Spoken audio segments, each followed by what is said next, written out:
Y arrancamos el bloque histórico. En 1871 la fiebre amarilla se convertía en epidemia en Argentina. Por aquel entonces Buenos Aires tenía casi tantos inmigrantes como nativos y la ciudad recién estaba empezando a tomar la forma que tiene hoy.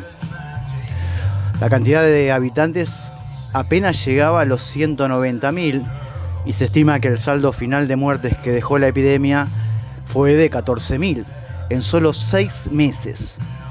Es decir, un 8% de la población. Buenos Aires era entonces una ciudad muy precaria. La mayoría de la población se abastecía con agua de aljibes y del río. Los saladeros y el riachuelo eran focos de podredumbre e infecciones. Por supuesto, no todos vivían igual.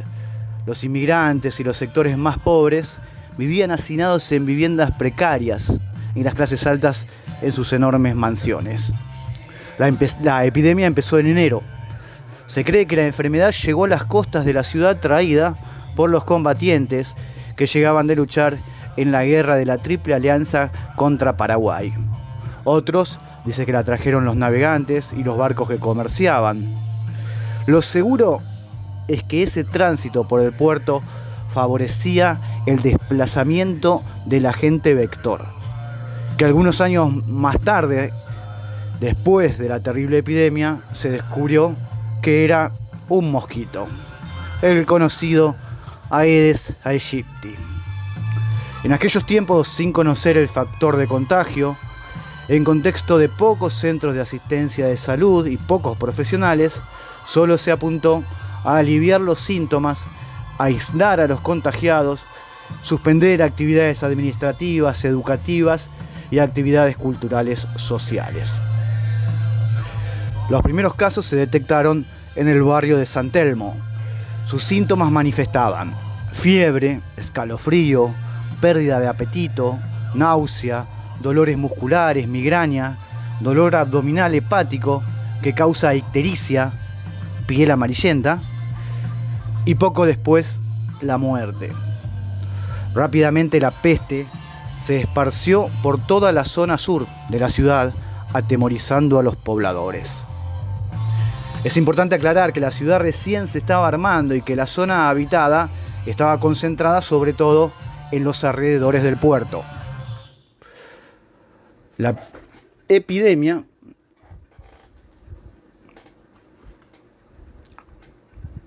empezó a atacar a los sectores de más bajos recursos económicos.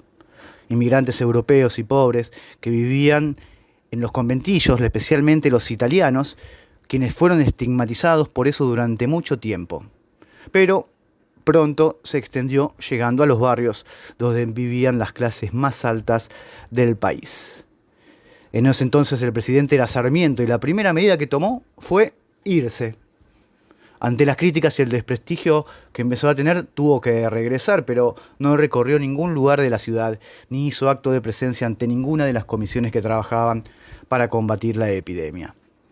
El número de muertos fue enorme y no se daba abasto con los cementerios. Por aquella época la ciudad contaba solamente con 40 coches fúnebres. Los muertos se multiplicaban exponencialmente, por eso los ataúdes se apilaban en las esquinas esperando que alguien los llevara al cementerio. Como los muertos eran cada vez más y entre ellos se contaban los carpinteros, dejaron de fabricarse ataúdes de madera y comenzaron a envolver los cadáveres en trapos. Hasta los carros que llevaban basura se tuvieron que sumar al servicio fúnebre y se armaron fosas colectivas. El gobierno municipal tuvo que improvisar un cementerio nuevo, así se creó el cementerio de la Chacarita, donde llegaron a enterrarse 564 personas en un solo día. Se cuenta que el ferrocarril del oeste extendió una línea a lo largo de la calle Corrientes hasta el cementerio de la Chacarita, con el objetivo de poner a andar lo que se llamó el tren de la muerte, que hacía 2 viajes cada noche, solo para transportar cadáveres de personas atacadas por la epidemia. Los que más sufrieron la crisis fueron los sectores más pobres, como siempre. Trabajadores, inmigrantes, hombres, mujeres, niños, que tuvieron que quedarse a vivir en los lugares más afectados porque en otro lado no podían pagar alquiler, sumado a que muchos perdieron no solo sus familias, sino también sus trabajos y sus pocas pertenencias, que si había infectados se quemaban como medida preventiva. Los sectores más acaudalados y poderosos abandonaron rápidamente sus mansiones y casa-quintas del sur, huyendo de la epidemia y del foco contagioso del Río de la Plata, para trasladarse al norte de la ciudad. Así empezaron a poblar barrios como Recoleta, Palermo o Belgrano. Ante situaciones extremas que generan miedo social, se expresa siempre lo mejor y lo peor de las personas. Se puede poner en práctica lo humano que llevamos dentro, como también la deshumanización, la empatía y la ecpatía, la solidaridad y el egoísmo, el esfuerzo por intentar construir una salida colectiva y el sálvese quien pueda. En una ciudad casi despoblada, con muertos en las calles, casas abandonadas o con sus habitantes moribundos, permitió que algunos ladrones la saquearan.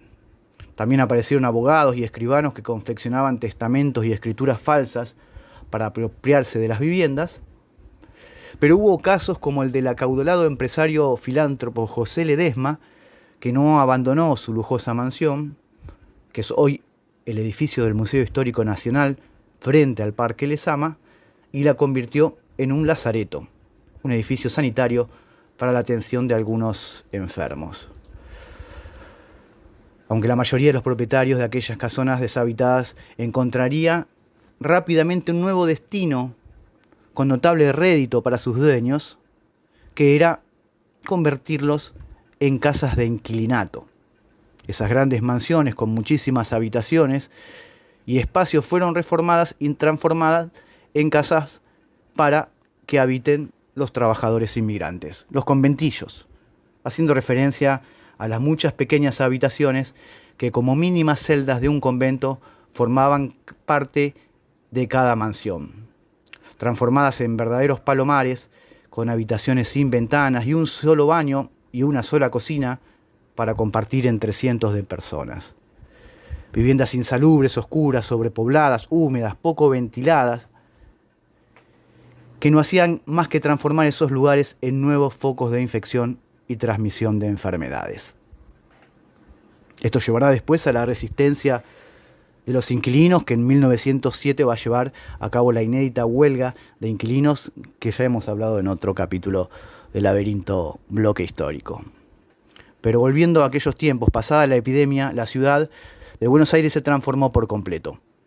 Se hicieron obras de infraestructura importantes como las cloacas, la red de agua corriente, la centralización de recolección de basura.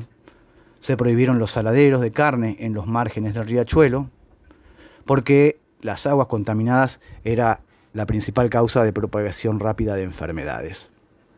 Pero la mayor cantidad de obras públicas se centraron en la zona norte, haciendo de forma planificada más salubre la zona donde vivían las clases altas, asegurando la creación de enormes parques, espacios verdes, que se empezaron a valorar por la oxigenación, el aire libre. Pero como contrapartida, el sur, el abandonado sur, que convive con el río contaminado, continuó y continúa siendo el sur. Algo que debemos tener en claro como enseñanzas de la historia es, por un lado, que si bien las enfermedades no discriminan a las personas según su clase social, es una realidad que el modo de proteger con más éxito la salud frente al flagelo de epidemias depende del poder adquisitivo. Por otro lado, también entender que es necesario tener un sistema de salud organizado con profesionales, conocimientos, información, recursos, infraestructura y tecnología al alcance de todos. Y por último, ser conscientes que los espacios de residencia para los distintos sectores sociales son planificados, permitiendo instalar emprendimientos empresariales destructivos para el medio ambiente y sus habitantes, como basurales, fábricas, frigoríficos, campos envenenados con glifosato, en la zona donde viven los trabajadores. Por el contrario, asegurar lugares de residencia seguros y salubres para las clases altas.